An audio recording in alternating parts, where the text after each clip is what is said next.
ഇനിയിപ്പോ ഓണം വരെ എല്ലാ വീടുകളിലും വേണ്ട ഇവൻ സ്റ്റാർ ആയിരിക്കും. എന്ന് വെച്ചാൽ സ്റ്റാറിന് വരാൻ തൂമ്പ എടുത്ത് കെട്ടിത്തൂക്കുമെന്നല്ലേട്ടാ. ഓണത്തിന്റെ മുന്നോടിയായിട്ട് വീടും പരിസരം വൃത്തിയാക്കുന്നതിൽ നമ്മൾ മലയാളികളെ കഴിഞ്ഞിട്ടേ ഉള്ളൂ മറ്റാരും. ഇനി അങ്ങോട്ടുള്ള 10 ദിവസങ്ങളിൽ നമ്മൾ പുറത്തോട്ടൊക്കെ പോയി കഴിഞ്ഞാല് പ്രായം ചെന്നവരും അല്ലാത്തവരും എല്ലാം വീടിന്റെ പറമ്പൊക്കെ ഇങ്ങനെ കൊത്തിപ്പറിച്ച് വൃത്തിയാക്കുന്നത് കാണാം. ജാതി മത ഭേദം തന്നെ എല്ലാവരും ആഘോഷിക്കുന്ന ഒന്നാണ് ഓണം അല്ലേ. എന്റെ അമ്മയെ വാചകം കുറച്ചുകൊണ്ട് നിന്നപ്പോഴാണ് ഒരു കാര്യം ഓർത്തത്. നാളെ സ്കൂളിൽ കൊച്ചിന് എക്സാം ആണ്. ആകപ്പാടെ ഒരു യൂണിഫോമേ ഉള്ളൂ. അത് കഴുകിയിട്ടില്ലെങ്കിൽ നാളെ പണി കിട്ടും.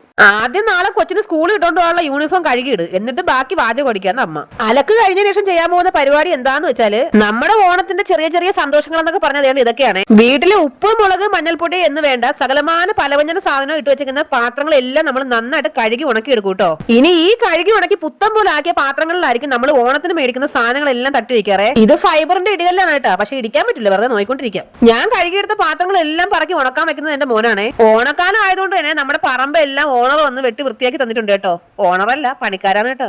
2 പാത്രം പറക്കി ഉണക്കാൻ വെച്ച് തന്നപ്പോ ദേണ്ട അവന് വിശക്കണമെന്ന്. എന്നെ സഹായിച്ചതിന് കൂലി ചോദിക്കുന്നതിന് പകരം ഉണ്ടായ സാധനമാണ് ഈ വിശപ്പ്. എനിക്കിത് നേരത്തെ അറിയായിരുന്നു. അതുകൊണ്ട് തന്നെ ഞാൻ ഫ്രിഡ്ജിൽ നിന്ന് ദോശമാവ് എടുത്ത് വെച്ചിട്ടുണ്ടായിരുന്നു. പാവമല്ലേ, വിശക്കണമെന്ന് പറഞ്ഞല്ലേ 2 ദോശ ഇട്ട് കൊടുക്കാന്ന് വിചാരിച്ചപ്പോ അയ്യേ ദോശയാണെങ്കിൽ എനിക്ക് 2 ദിവസത്തേക്ക് വിശപ്പേ ഇല്ലാന്ന് പറഞ്ഞ് ദേ ഇറങ്ങി പോകുന്നു. അപ്പൊ ദോശ ഉണ്ടാക്കാന്നുള്ള പ്ലാൻ നൈസായിട്ട് പാളിയതുകൊണ്ട് അതേ മാവിൽ ഇച്ചിരി ബീട്രൂട്ടിന്റെ കളറും കൂടെ ചേർത്ത് മിക്സ് ചെയ്ത് ഒരു സാധനം ഉണ്ടാക്കി ആ കുരിപ്പിനെ പറ്റിക്കാം. ദോശയും പുട്ടും കഴിച്ച് മടുത്തിട്ട് പാണ്ടക്കെട്ട് എടുത്തോണ്ട് നാട് വിടണമെന്നോ. എണ്ണയിൽ കോരി ഒഴിച്ചപ്പോ ബോൾ പോലെ വരുമെന്ന് പ്രതീക്ഷിച്ചെങ്കിലും അവസാനം ചപ്പാത്തി പോലെ കായി കേട്ടാ സാധനം. അതല്ലെങ്കിലും നമ്മൾ ഇന്റർനാഷണൽ ഷെഫ് ആയിരുന്നല്ലോ, അവര് പറയുന്ന സാധനം അതേ ഷേപ്പിൽ കിട്ടാൻ. ഉണ്ടാക്കി എടുത്തപ്പോ മുട്ട ബജി ഇരിക്കും പോലെ ഇരിക്കുന്നു.